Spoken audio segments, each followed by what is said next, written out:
I don't want to have a stair climb. Can't afford it. I got a rock. So I can step up on this rock. Go up, come down. What's that do? Well, this is my glute muscle. That's my QL. This means QL. When I raise this foot, I have to contract here, and I can contract here. Change the foot, same thing.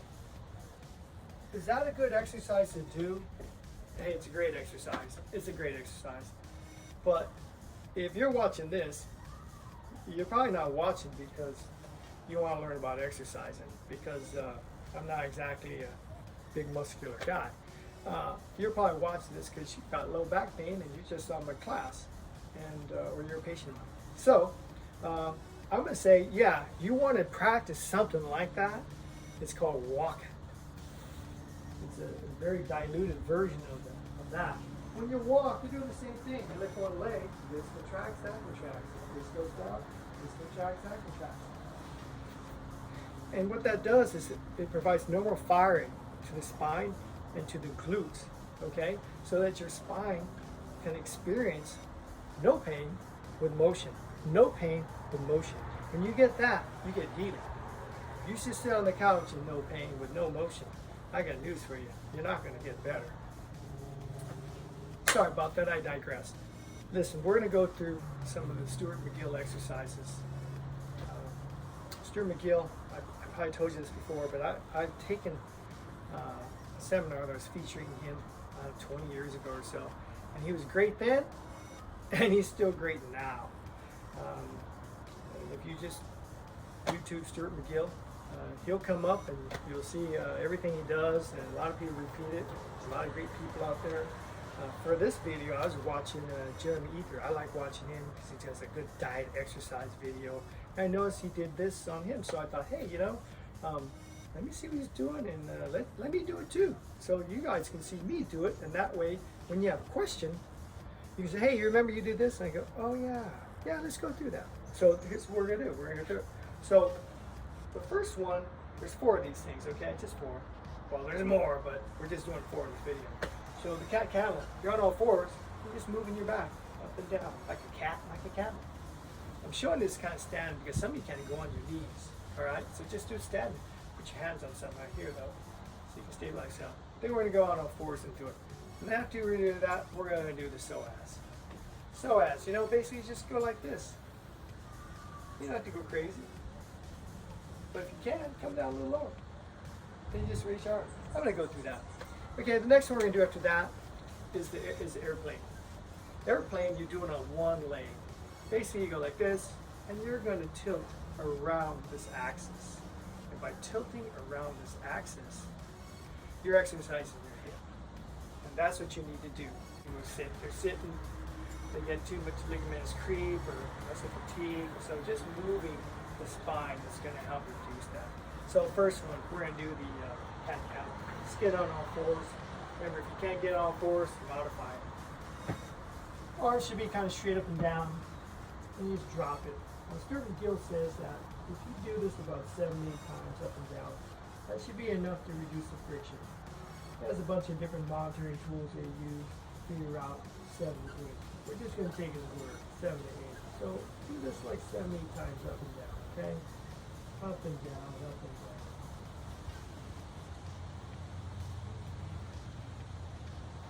Then we get up, all 4.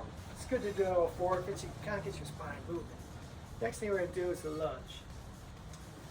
All you got to do is get the back leg back. That pulls this thing down. Yuki. That's my dog. Anyways, you get this back like this, and that kind of pulls here. You kind of feel it in here.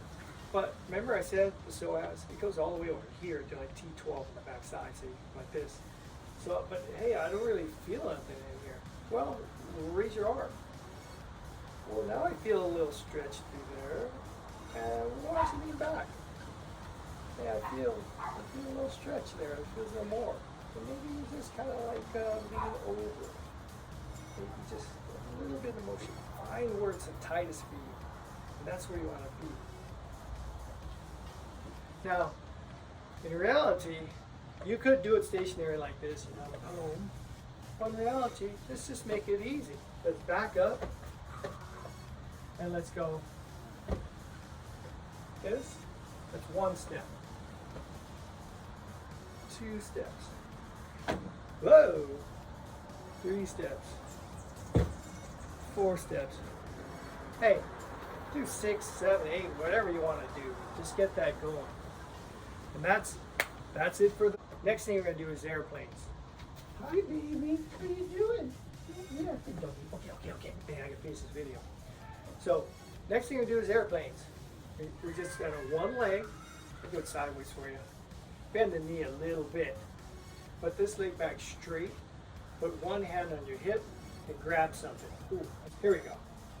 Holding the stick, that way this thing can, you know, can move. Oh, we can chain here. I go like this. And I rotate this belly button. I rotate to the left, I rotate to the right. And I just stay nice and neutral here. I'm not twisting this, I'm moving this. See the shoulder and the hip, they're moving together.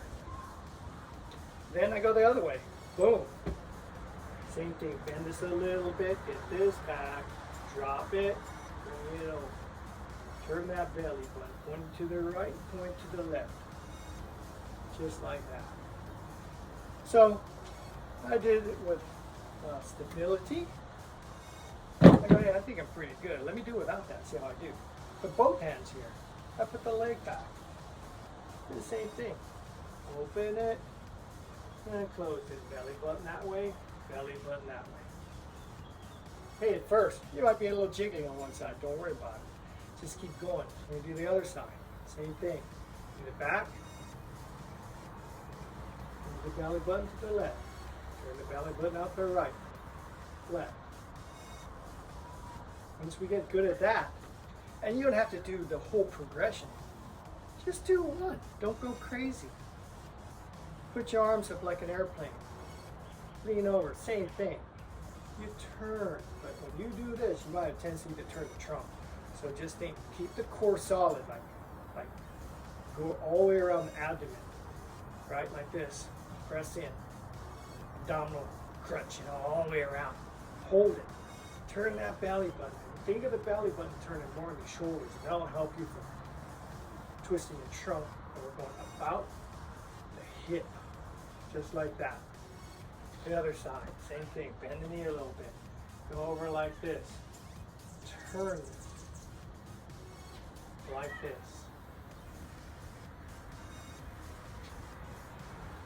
Boom, that's it for that. Let me get this chair here. I get the chair. Boom. Some of you saying, hey, that wasn't good lifting posture. Hey, this is the real world. You don't always have good lifting posture when you do everything. So here I am. I'm sitting. Imagine I have a keyboard here. I start off like this, man. I got great posture. Boom. But after a while, I get a lazy and do it like this. I got a bad lordosis there. And maybe I sit up for a while. But I'm changing position because basically I'm getting a little sore. So that's kind of the body saying, hey, why don't you get out of the chair? So Stuart McGill says, stand up. Stand up, raise your arms up high, take a big breath, feels down.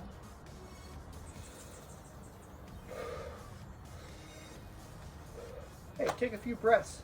Do that like 2-3 times an hour. You know, it's not like you gotta take this massive break. You're just getting up. That's it. Sit down. Go back to work. Not a big deal. I hope I didn't bore you with that. And I hope I didn't sound too silly. But listen to these things. You know, you're at work. You're trying to do something fun. This is my work. So I'm trying to not make it too boring for me too. But that's what you got to do. The biggest key I want you to take away here is you got to have motion. Motion's good. If you don't move, change positions, you're going to get fatigue, either ligament fatigue or muscular fatigue. So moving is a good thing. And remember what I said in the beginning, if you allow back pain, one of the greatest exercises you can do is just walk. Just Move, just walk, because that's going to turn on the muscles. Every time you walk, it's going to turn it on. Heck, even moving your head like this moves your spine. You put your hand next to your spine right here, like that, and move your head.